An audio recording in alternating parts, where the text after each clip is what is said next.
Ms. Ishari, if you can make a slideshow, it's good, I think. Yes, Reverend, I will do that. Once I start, I will make it larger so that everybody can see it. Okay, one minute to go. Yes. Oh, now it's 5 p.m. So time to start. Okay, so welcome back, and let's start the third and last session, focus on practice of Sri Bodhiraja Foundation, and the presenter is Ishari Gunarathna from Sri Lanka, from the University of Peradeniya. Ishari, the floor is yours. Please start with your presentation. Yes, thank you very much, Professor Joseph Gohori. And I have muted my video. I think it will interrupt my voice. Thank you so much for this opportunity. And let me start my presentation.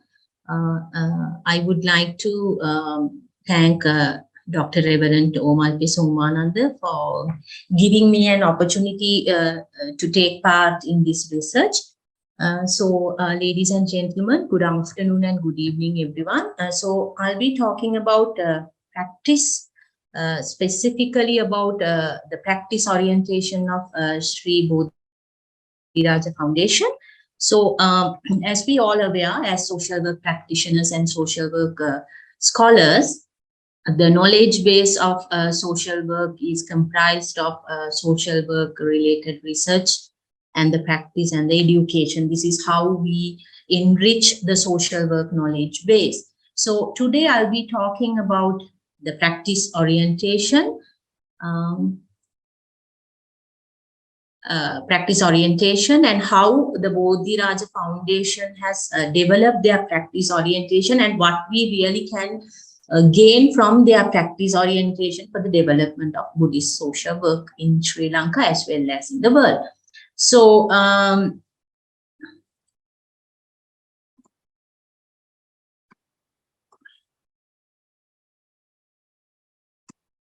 it's not moving.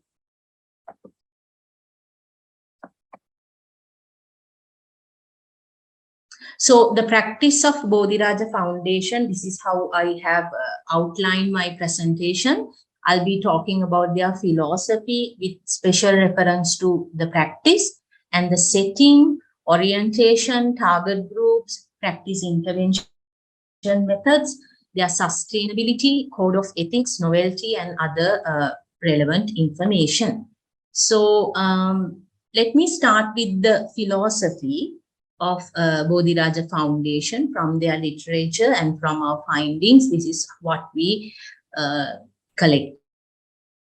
So the philosophy, when we explore the Bodhiraja Foundation, we found that the motto, they go with this motto, from the temple to the village and from the village to the temple. Very simply, this is what we call as reciprocity in social work language. Also, we use this reciprocity. If you have something, you give it to another person and you return. So that reciprocity and mutual help we identified as the main philosophy behind the Bodhiraja Foundation. So if I relate this with the helping behavior of Sri Lankans, this is actually a part of our culture, part of our traditions, because Sri Lanka has a strong caring and sharing legacy. Actually, it was identified before the colonization and even after the colonization. That strong sharing and caring tradition is embedded in the practice orientation of Bodhiraja Foundation. So helping others was part of our Sri Lankan culture, and that is regardless of the ethnicity and religion. So mutual help, reciprocal or exchange, charity, philanthropy, and community resilience was part of our culture, part of our community, and this rich nature nicely embedded in the philosophy of Bodhiraja Foundation. Foundation. So if you Google search about World Giving Index and the Sri Lankan ranking, because of the current crisis, we have gone much backward. But at a point, Sri Lanka was #1 in volunteering for other organizations. So that was the nature of Sri Lankan, and this practice of Sri Lankan was nicely located in the Bodhiraja Foundation philosophy. And also I see a much similarity of Bodhiraja Foundation with the Sarvodaya movement in Sri Lanka, which is one of the largest community-based organization. Their motto is like, we build a tank and the tank build us. So that, I mean, in manifest function, we can see a tank has built, the construction is there. And the latent is how the people or the community who contributed for this construction share their feelings, thoughts, how they learn from each other. So this concept also we identified in the Bodhiraja Foundation philosophy. And also in social work, we talked about the benevolence and the recipient relationship. And in the Western practice or in modern social work practice, we see a gap between the benevolence and the recipient. The more power is vested on the benevolence, the care provider. But we found that in their philosophy, they have challenged this conventional benevolence and recipient relationship. So that is something beyond the need-based approach. And there's a great value to the concept of loyalty. The temple is loyal to the community as well as the community is loyal to the temple. So this is the nice observation that we found in our research study. So the second component of my study is about the setting.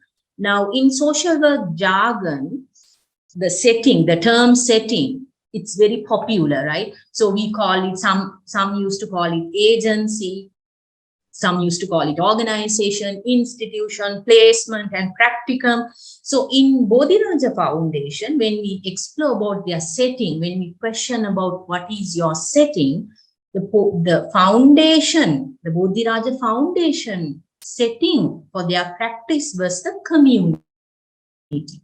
The open community was their practice setting, so which is a bit different from our Western-oriented practice.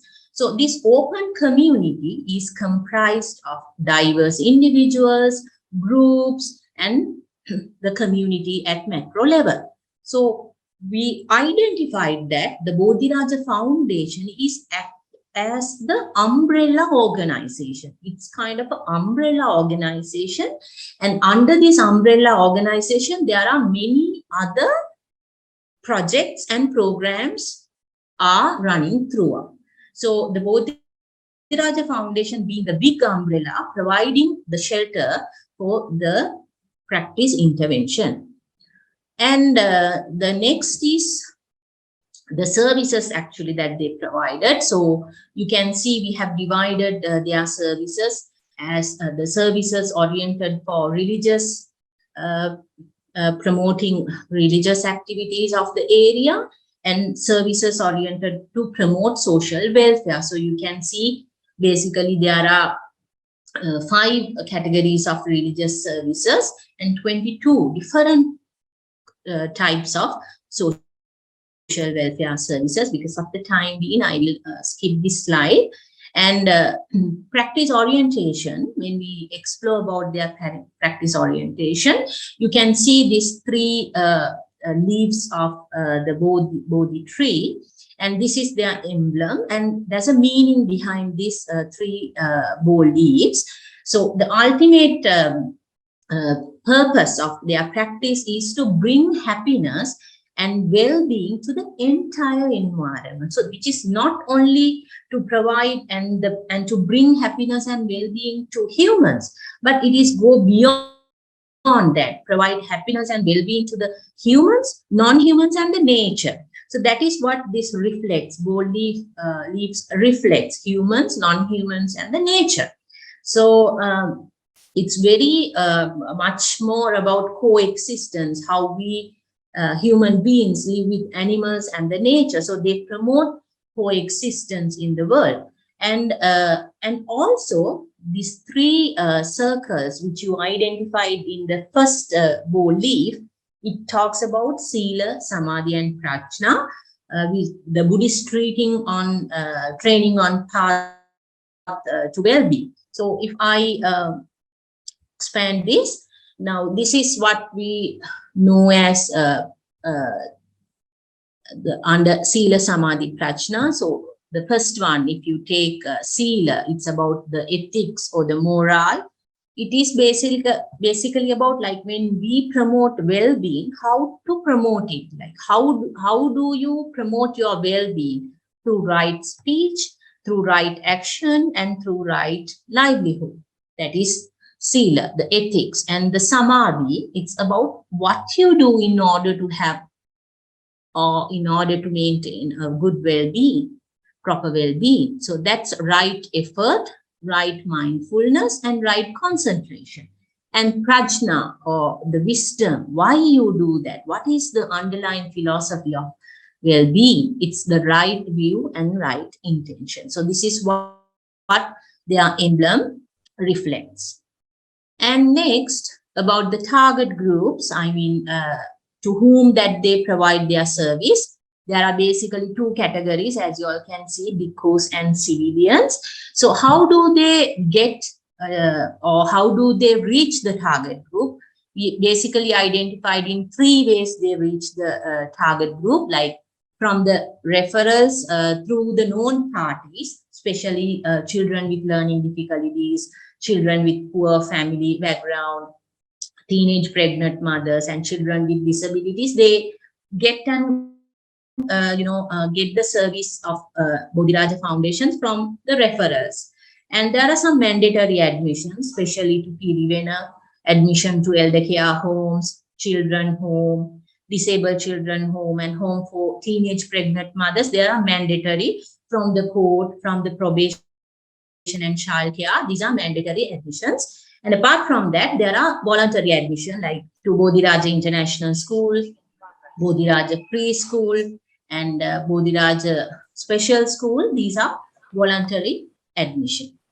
And looking at the target group categorization, you can see that there's basically two types of target groups we identified. One for bhikkhus, bhikkhu trainees, and bhikkhus, and the other one civilians, a wide range of civilians, preschoolers, children, youth groups, women, teenage pregnant mothers, elderly. I mean, all types of people that we identified throughout our lifespan. And practice with the people, if you remember the three leaves, the first one, it's about the human. So how do they promote well-being of human?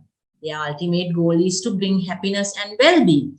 So practice with people in many categories, like they do many programs to promote economic well-being, social well-being, and spiritual well-being. So these are the activities that we identify. And the second one, like the second bowl leaf, and the third one is about like to bring happiness and well-being for non-humans, animals, and the nature. So this is what they do in Bodhiraja Foundation to promote eco-friendly environment, and also cattle release program and cattle sanctuary. So the environment of Bodhiraja Foundation is really, really greeny, and they promote green culture. And there's another two programs actually we identified. I think Reverend Sobita Thero also talked about this cattle release program and cattle sanctuary. Actually, we also for the first time witnessed this cattle sanctuary program. More than 100 acres of land area is provided for abandoned cattle, and they have there's no any income earning purpose of this cattle. So they have been looked after by well, and there's very good practice of coexistence, because the villagers who live around this cattle sanctuary, they are the workers of this cattle sanctuary. So that was amazing to witness this cattle sanctuary and cattle release program. And Next is practice intervention methods. What we identified in this particular foundation, they use local resources to a larger scale. And when it comes to organizational level, we witness the delegation of power and authority. And majority of the staff of Bodhiraja Foundation have been recruited on reference basis, which is pretty much rare, because in Sri Lanka, to many human service organizations, you will advertise in a newspaper or in the internet. That is how you get employees to your organization. But staff from the community and from reference basis. And performance-based promotions we identified. And there's a development of loyalty to the organization, and that has been enriched through Buddhist teachings. And there are opportunities for females, very carefully planned follow-up and supervision system, and there's informal supervision also. And there are opportunities for self-growth, and they promote open and vertical communication. Trust and honesty is really, really valued. It is considered as a service rather than a job. And there are many benefits for the society, and they create local leaders. And as we identified, 45 villages have attached to the Bodhiraja temple. So the similarities that we identified with the Western practice, they work with individuals, groups, and communities. And it is a professional intervention. So professional learning is there. They also do keep records. There are some funding methods. So they do promote free service as well as fee of service. You can pay and get the service. The qualification, if you acquire a particular qualification that has given power to the practitioner, like the Western practice, there are community engagement programs. And also they do promote community empowerment. And there's a strong monitoring and supervision method. So the differences with the Western practice, what we identified, they do use local resources, but with the external resources. Not that totally they depend on what the foreign is funding for them, but they largely merge local resources with external resources. And they found human resources within the community. And the practice was greatly influenced by the Buddhist teaching of dana. The responsibility as well as accountability is ensured. It's a lifelong service. There are interventions for all stages of life, and there's no written or defined methods.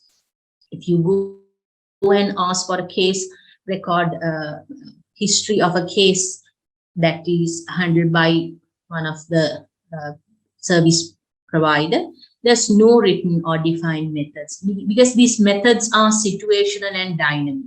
So the service recipients have great honor and respect to the Buddhist monk. And when we look at the rules and regulations, there's no hard and fast rules. We did not identify such hard and fast rules imposed on the employees, because they were working as service providers rather than employees. And most of them, they enjoy their work with high level of self-satisfaction. And moving further about the nature of the practitioner, like who is a practitioner. Now in social work, to be a practitioner, you have to have some qualification, diploma, master degree, or a degree, and you should be a licensed social worker. So what is the nature of the practitioner? There are different categories of practitioners in this organization. Some of them are Buddhist monks. So they have completed the required education, and some of them are graduates, and some also with postgraduate qualifications. And there are some paid caregivers. They have completed the basic education and received training on the relevant subject. And majority of them work with organizations more than 10 years. And there are some paid administrative staff. They have completed the basic education qualification and identified as part of this umbrella organization. And volunteers, they do promote volunteerism. There are local as well as foreign volunteers who come and practice volunteerism in these organizations. Majority of the volunteers we found they do work with children. And the practice is independent sometimes. Sometimes it is coordinated. So independent, I mean the organization only itself do these practices like Dhammacharika, Dhammatalk, Bodhiraja Meditation Center, and the Cattle Sanctuary and the Cattle Release Program, Pregnant Mothers Programs. These are independently coordinated by the Bodhiraja Foundation. But there are some other coordinated programs like Bodhiraja School is coordinated with the Ministry of Education. Bodhiraja Children's Home is coordinated with the Provincial Probation and Child Care Department. Bodhiraja Visakha Home also coordinated with the Provincial Probation and Child Care Department. And the Elders Homes is under the Elders Secretariat, and it is being inspected by the Elders Right Promotion Officers. Bodhiraja Vocational Training is coordinated with the vocational and tertiary education of the government. And likewise, even the organic fertilizer production is collaborated with the PES Engineering Private Company.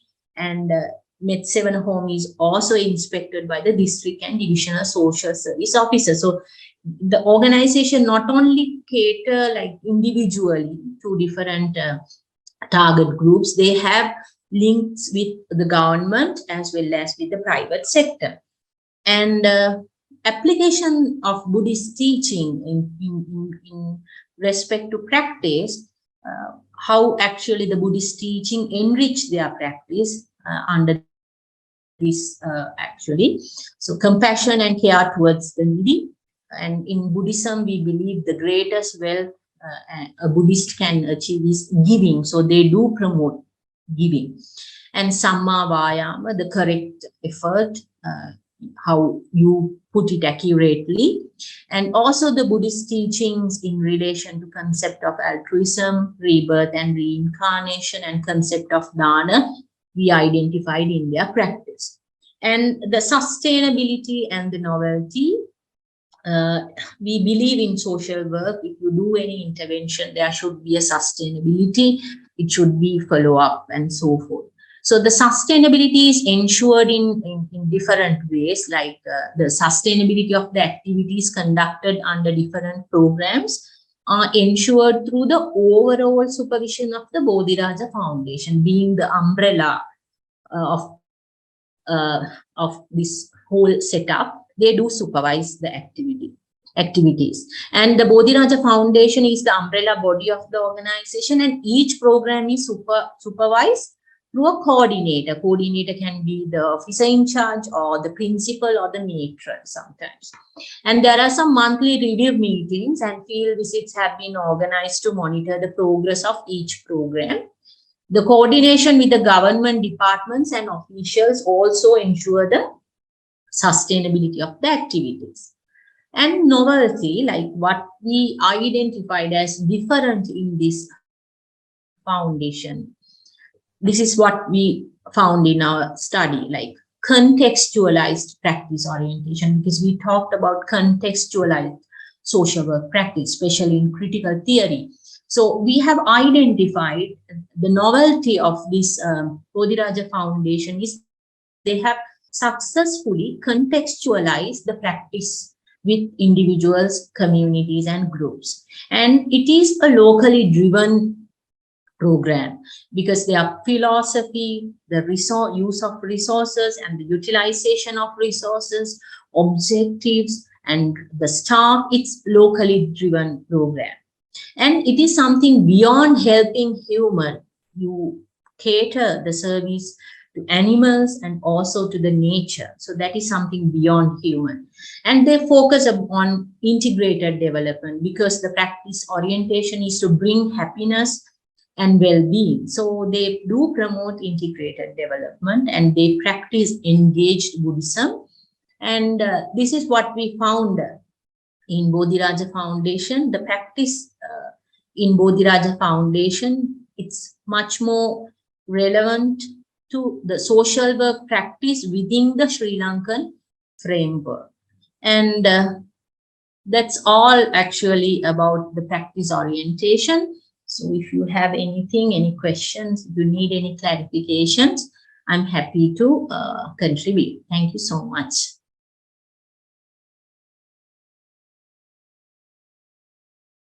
Ishari, thank you very much for marvelous presentation, sharing a lot about details and characteristics of practice within the Bodhiraja Foundation.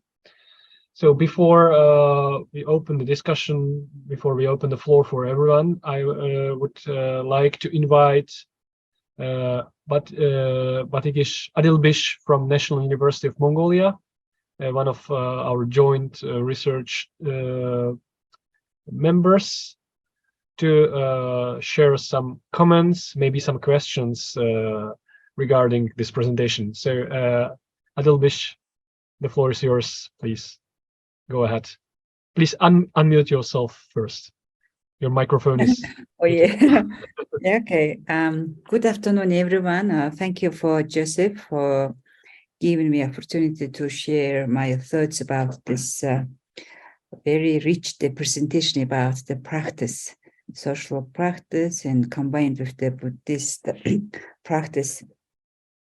So, so thank you for lecturer Ishari Gunarathna. So actually, this I'm not going to comment a lot, but I would like to share my thoughts, and also as I would like to ask some questions related to this presentation. So maybe you can write down the questions, because after each these thoughts, I just have one or two questions. So maybe I'm not going to say all questions in the same time, maybe. So trying to connect with my thoughts. So actually, I found like your presentation actually closely connected with the keynote speech, content of the keynote speech, Dr. Amalfe Sabithar. So he said like Buddhist practice is based on the Buddhist knowledge, and the Buddhist knowledge is driven from the Buddhist practice. Basically, I heard that your practice you introduced us is really the connected, really tight with this strong connection with this Buddhist knowledge. So yes, we have it's a social work lecture. I just tried, maybe my view is through this social cleanses rather than the Buddhist social cleanse, maybe. So please forgive me if I'm asking too much Western or Buddhist Western type of social questions, but I would like to try to understand this, your context. So you say this practice settings. Yes, settings are important for social practice. So you introduced open community, named this Bodhiraja Foundation. So my question was, you explained in your presentation, so but maybe you can clarify that open community is like community itself, or is it community-based organization? So from these previous presentations, I understood that it's kind of very large foundation, which consists of the many agencies or service providers. So that's why I'm asking this foundation open community. Is that just community itself, or is it kind of community-based organization? This is my first question. So maybe let me continue my thoughts and keep asking some questions. And yes, I understood. And yeah, I've understood that audiences or beneficiaries of the services are the diverse group of people, individuals and groups and communities. So, and you also mentioned that the Bodhiraja Foundation is umbrella organization. If it's umbrella organization, how large is it? How many agencies or service providers are united under this umbrella organization? So it would be interesting to have the composition of this foundation, or who are the parts of this foundation. Then also you also divided the services into two groups, in religious group and social welfare service providers. So under religious services, there are 6 different services, versus under welfare services, there are 22 service programs. So I'm just wondering why is added this. In terms of number, it's not really similar. One is just 6, another one 22, or maybe it's the way of classification. So maybe let me try to understand other agencies, other services are similar, or is there any reason to divide into two groups, like religious service or social welfare services? Might be it's connected with the service providers, different service providers, like Buddhist monks can provide the religious service, or this social providers are like paid service providers provide social service. Maybe that's the one reason, but you can clarify for me to try to understand why, help me to understand. So yes, you also classified services divided into 3 groups, what I understood. The one practice with the people, practice with the environment, it's a practice intervention methods. So my question was like, why practice intervention and methods are the separate group? Or as you know, like a social worker teacher lecturer, we see that intervention methods can be the indirect or direct practice. So basically, in which ways these methods can be combined, joined, like even this practice with people, they can use different type of methods to reach people, to help people.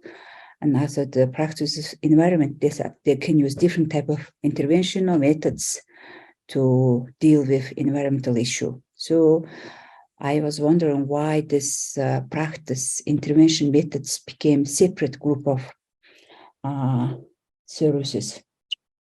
Yeah, so maybe let me keep going. This hope you are right in this my questions. So I like it this classification, or actually try to write down the similarities and differences between the services. So for me, it was very unique, especially to look at this different differences when you differentiated this practice, Buddhist practice, from this practice of social work or social welfare. So yes, it's like what I saw is uniqueness of this Buddhist social work practice is lifelong service. You mentioned that the lifelong service, and also you are this services also trying to use local services in combination with the external resources.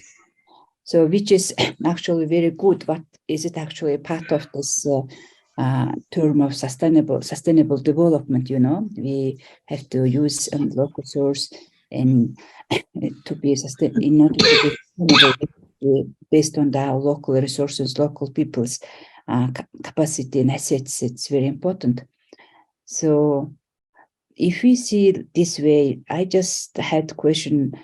Who would this, for example, the one client, we say in the Western as client, is if the one person would have a service, would this person have service, lifelong service from one service providers, or this person will have chances receive the services from different social service providers, like when the child, maybe they can have some services from childhood, related to child, service to children or something. But it looks like, what did you say, lifelong service? Is the term from the perspective from the service providers, or is it perspective from the beneficiary of the service? This is a question I actually wanted to know.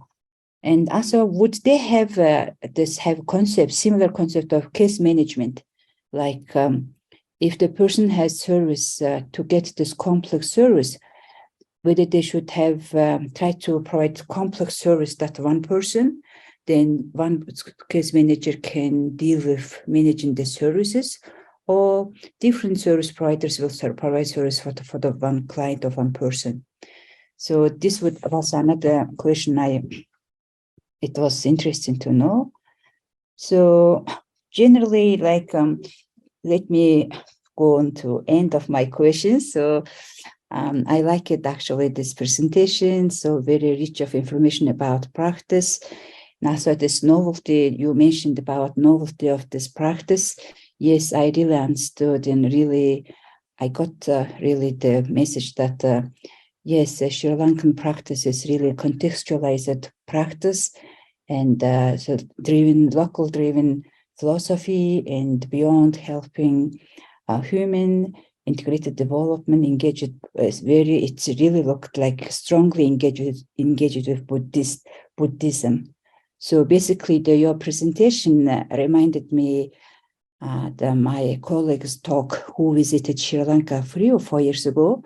This Nast and Tsitandamba Bakshin, these two, they actually told us Sri Lanka has really, really strong,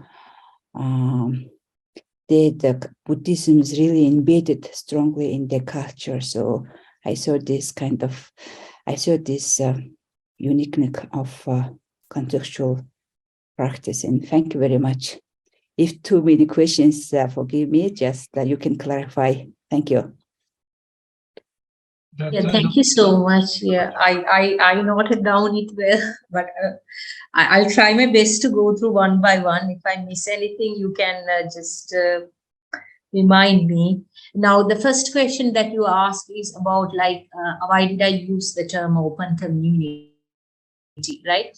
So myself as a social work lecturer, now these days we are placing students for different organizations, for hospitals, elder care homes. So when I visited Bodhiraja Foundation for this research study with my other 2 members, you believe me, when I visited the organizations, it's like a cantonment.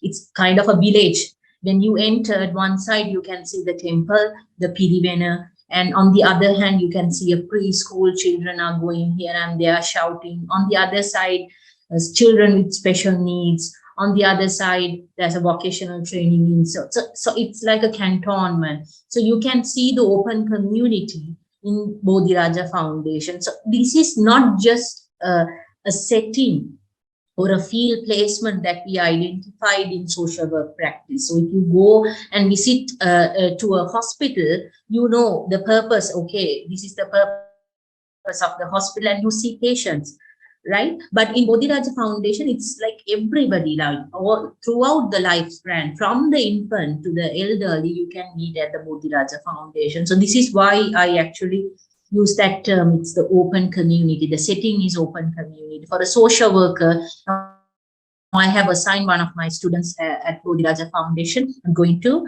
So, I mean, the student will, find different varieties of clients at the foundation. So it's the open community that I explained in my presentation. And the second question was about like composition. Now itself, exactly, I'm not in a position to tell you the exact amount. If possible, I invite Honorable Reverend Sobita Thero, if you can tell us exactly the number of service users at the Bodhiraja Foundation, or one of my colleagues, Reverend Dr. Omar Thero or Hashini, if you can tell us, because I do not have that data with me. But anyway, if we are unable to tell it now, but definitely we can write you and let you know how many actually we have. And your third question was not actually clear to me. Sorry for that. You can take it up. Yes, when it comes to direct and indirect practice methods, mostly we identify direct practice methods at the Bodhiraja Foundation, not much indirect practice methods like social action and social work research. We did not actually identify, but many of the activities belongs to direct practice methods.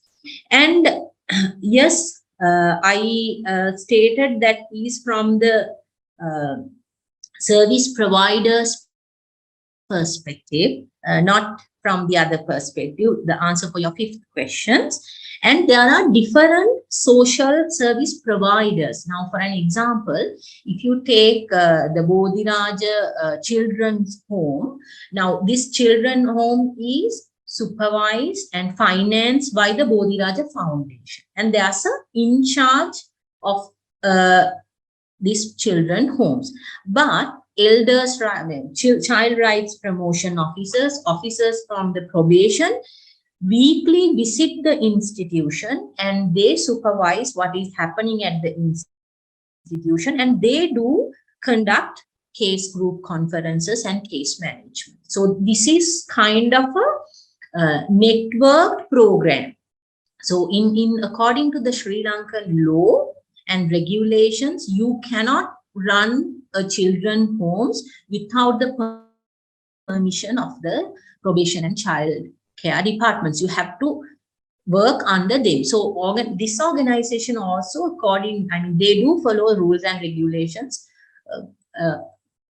in Sri Lanka. So it's the case management practice is there. Now, for an example, if a child reach 18 years of age, they will have a case group conference, what they're going to do for this child, whether she's going to get married, whether she's going to go back to her native place, or that will be discussed under that.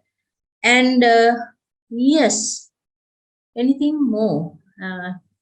Hashi and Reverend, can you all remember how many exactly the number of service users? I am not in a position to tell you that. All right.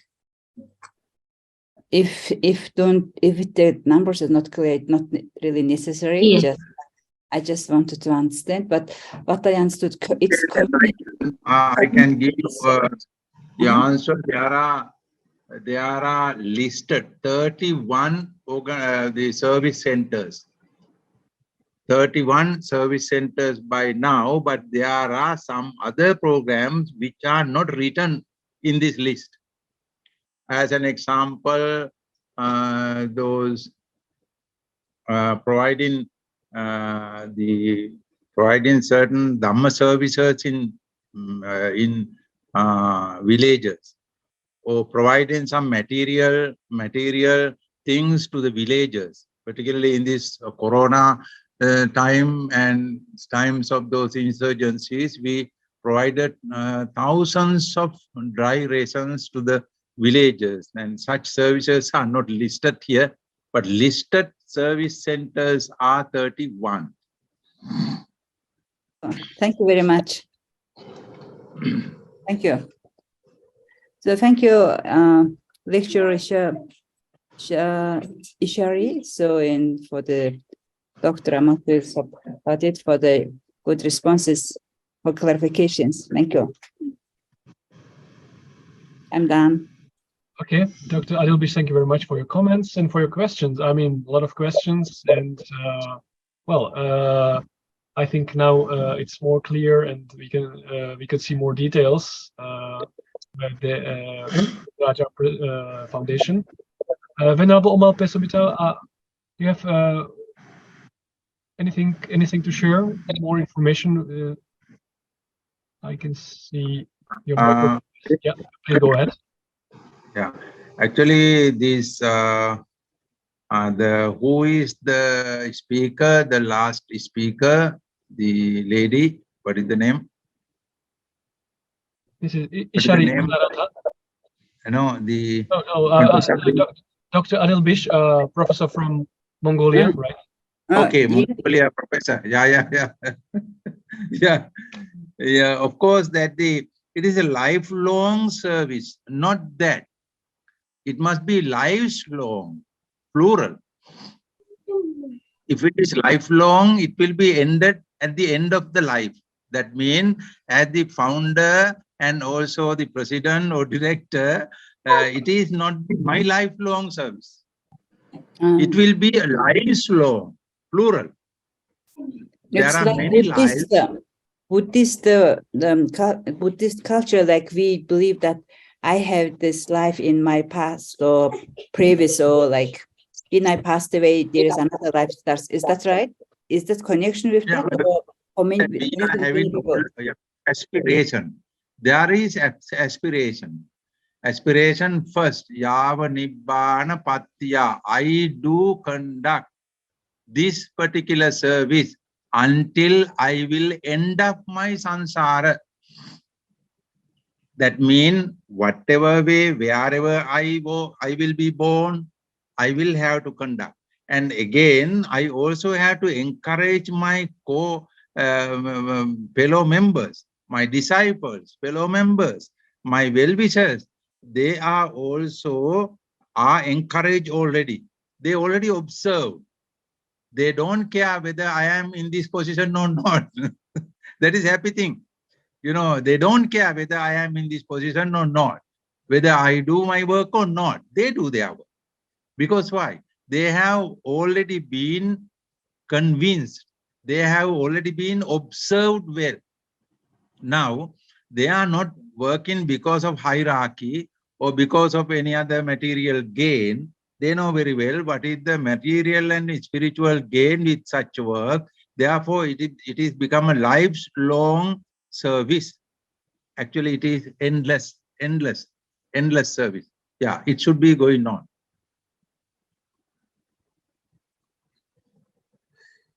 Yeah.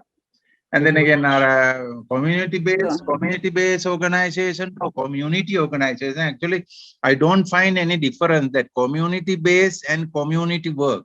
It is community-based mean, of course, it is a community work. As an example, we are having those 31 service centers.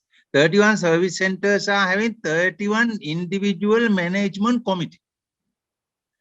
31 individual management committee are selected from the same community. And where there is a children home, we appoint community members from that vicinity. Therefore, it is becoming village work. It is village work.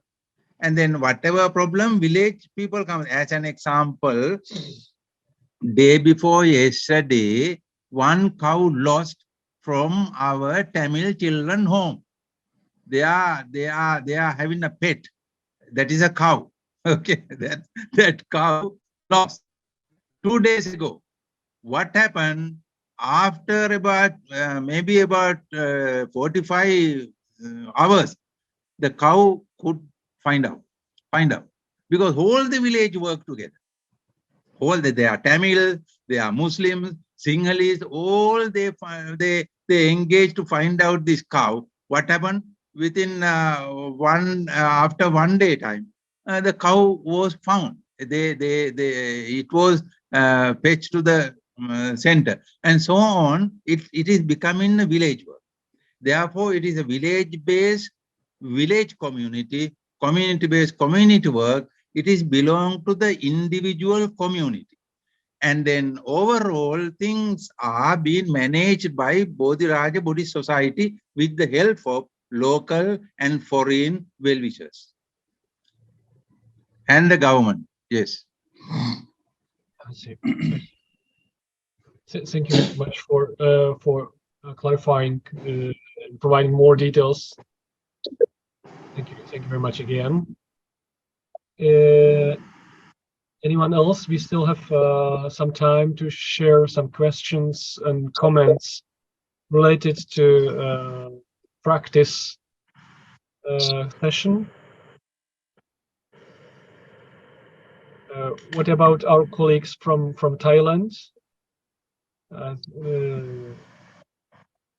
Involved in the same research project. Is there anything to share? Oh, yeah. Thank you very much, Sopa. Yeah, I got a question. As the activists say about the cash management, right? And I think that the use of the concept of Buddhist concept in service management, because cash management is like in the Western style, right? But I like to know this research can give an answer about that the use of the Buddhist concept in management, how they use the management in the foundation by the Buddhist concept. Thank you. Thank you very much, Sopa, for a great question. Mhm. Ishari, would you like Yes, yeah, I will take it up. Like, yeah, we know that the term even case conference, case management, we have taken from the Western practice. But now, as Omalpe Sobita Thero mentioned, it's like long service, right? I mean, you have, in social work practice, we get a client and you do the assessment, then you provide the intervention and you do the follow-up to ensure the sustainability. So in here, what we identified is like, as Reverend mentioned, this is kind of a village, right? So if you provide the service to a recipient, I mean, that itself would not stop at a point. It will continue. Now, for an example, you will complete your school education and perhaps you will be going for vocational education and you will start your marriage life. So that will be, follow up by the organization. Like, it will not stop at a point. That is how we have witnessed at the Bodhiraja Foundation. Now, for an example, when we interviewed the officer in charge of this children's home, what she said was, there was a girl who reached 18 years of age. Now still they have contacts with her. They used to call her and meet her and get updates about her family life, so and so. So like, that follow-up and the supervision is there already. So this is what I can say at this moment. My special attention to practice intervention. Did I make any sense to your question? Yeah. Yes. I try to remember that the Buddhist teaching have taught about the management also, but I cannot remember the sutra. Yes, I think I cannot. Omalpe Sobananda Thero can answer to that. Like, if you can take it up, Reverend. It's about how to manage a group of the people to go to do something together, like a committee, Yes, and anyone can help us with a sutra that yes, it's about management. First of all, we must be in a group which is called Sangha. Sangha is a group. That means disciples of the Buddha's community of the disciples of the Buddha called Sangha. Sangha is the sample community and group work, and then a discipline group. The Sangha is having foremost duty about his own purity and also to work for the welfare of the others. And then Buddha emphasized much about monks. You know that actually Buddha wanted to create a sample society, sample network, sample economic work, economic system. But Buddha knows that such a thing cannot be implemented in the lay society because there are so many political problems. Therefore, Buddha himself formed this particular society, which is called Sangha. There he implemented what he wanted to. Discipline, social works, community works, and as an example, if you take Mahakandaka or Chula Kandaka, simply about this Aramika Vatta, that means the monastic rules and regulations. It is a well-organized community there. Each and everyone is given certain responsibilities. Even a small monk, or the one day having ordination experience, even he is having responsibility. And that responsibility goes step by step up to the Mahathera, the leader of the community, and then all those responsibilities are given. And then this is the very good example of the community work, social work, social responsibilities. And then by that way, monks are given order. Buddha has given order to the monks in this manner. Gihina mupa karontanang niccamamisa danato karota dhamma dhanena tesam pachupakarakam. Monks, you are being treated by the community, those lay people. Therefore, you must work in return. Gratitude. With gratitude, you must go to the people and karota dhamma dhanena, give dharma dhan. Give them dharma dhan, which is benefited to this world and also hereafter. And the Dhammadana means community work. It may be a counseling or advising, directing and supporting and giving them opportunities in according to their own abilities, and education, health work, and various subjects you can apply for. Therefore, the Buddhist way of community work is having such organization system uttered by the Buddha. And then very emphatically, I should mention about that the common use of property. Common use of property, Buddha says, property is the main resource of all sort of problems.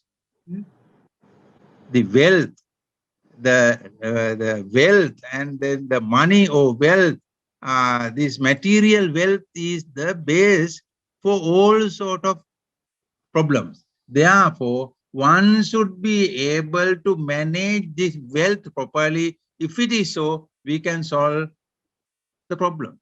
Even it is harassment, it is the burden to the way of Nibbana. Therefore, Buddha wanted to introduce the proper way of managing wealth, but he did not come forward to introduce it to the lay society or to any other government. But he introduced this system to his own community. The system of Sangika is that.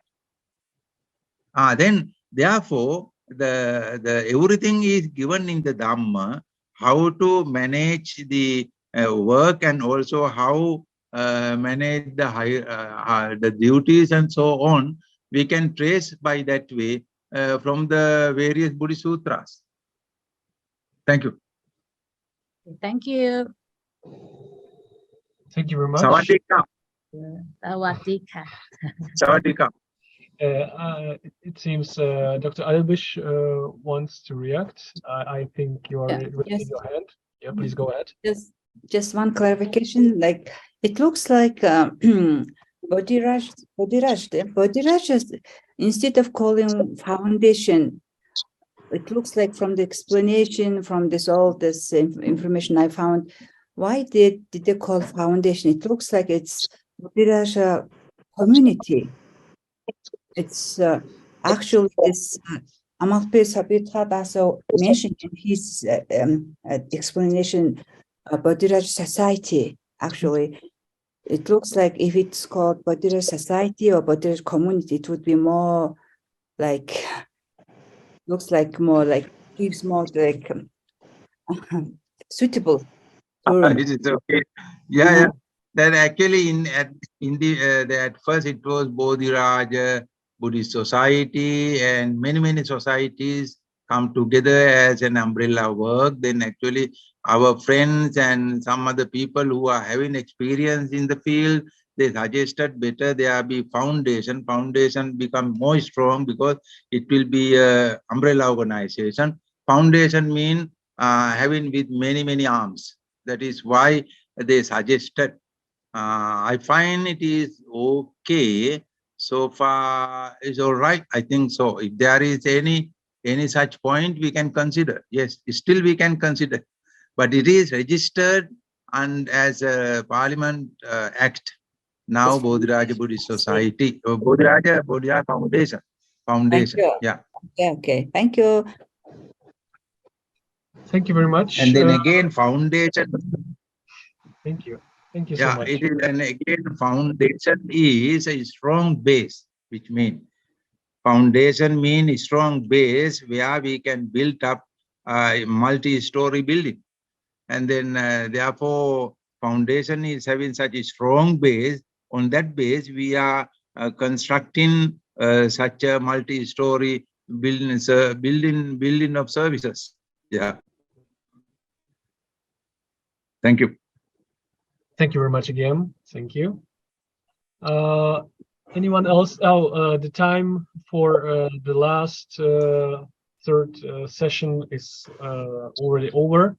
But if there's anyone wants to ask the last question to our presenter, to Ishari, I think it's possible. Yes. Yeah. I didn't get you. Can you please repeat it? Can you hear me? Yeah, I can. I can. Yeah. Can you repeat the question? Oh, and it was like I was giving the auditorium the opportunity to ask. It was not a question. It was just I was trying to encourage our participants to ask. It was not a question. Anyway, thank you. I was thinking about one thing in your presentation. Thank you very much for so many classifications and information data provided during your presentation. And in your presentation, you mentioned providers services. Like the first group were Buddhist monks. The second was what about paid caregivers? Caregivers. Uh-huh. Then administrative staff, and the last volunteers. Yes. Decades ago, Chiaki Ueda, a former professor of Shikotoku University, he wrote a paper entitled Social Workers in Yellow Robes. It means Buddhist monks in Sri Lanka. For him, every single monk was the same as a social worker, working in the communities, working in villages, working with many groups. So until now, for many times, we could see the Buddhist monks are involved in those activities. But my question is about, is there any difference if there is a Buddhist monk, then there is for example, a social worker, or there is a teacher in a school which is a member of the Bodhiraja group. So is there a difference between players, between providers? Yeah, it's a very good question, and I mean it needs time actually to explain, but with the time, what I experience now, being a social worker with educational qualification, when I compare myself with a Buddhist monk in Sri Lanka, like, I mean, you need to present yourself as a social worker, right? I mean, you can't expand your practice, or you can't go and work with a client without that proper qualification, because you have to market yourself in a setting. But what I understood when it comes to Buddhist monk, you don't need to have that effort. I mean, you don't need to show that your paper qualification, your postgraduate qualification, to say that you are a social worker. Because this is the culture of Sri Lanka. If you explore the history, if something happened in a village, people used to run to the temple and they share their problem. I mean, because they believe that your privacy and the confidentiality will ensure that the temple and the priest, the high priest of the temple, is skillful enough. Like listening, we practice at the class. Empathetic responding, we practice at the class. But these are part of the Buddhist teaching. I mean, we put an extra effort to practice listening in the classroom, right? To tell our students, this is hearing and this is listening. But I think when it comes to Buddhist monks, it's part of their practice. I mean, once you start your life as a Buddhist monk, you develop those skill set. So the way you listen to the story of a client, how you respond, how you paraphrase, it's already within them. And also the loyalty and the respect. I mean, to be a social worker, you need to have some power. I mean, you keep a power, right? I mean, the client will come to you and tell your story because he believes you are someone who is qualified to listen to that story. But you don't see that power within a monk, because a monk is someone who is very humble, very patient, and he is a very free person. Like, so that people come there and, share their feelings, problems without any effort. So this is a best place actually, even for us, to learn and improve our practice.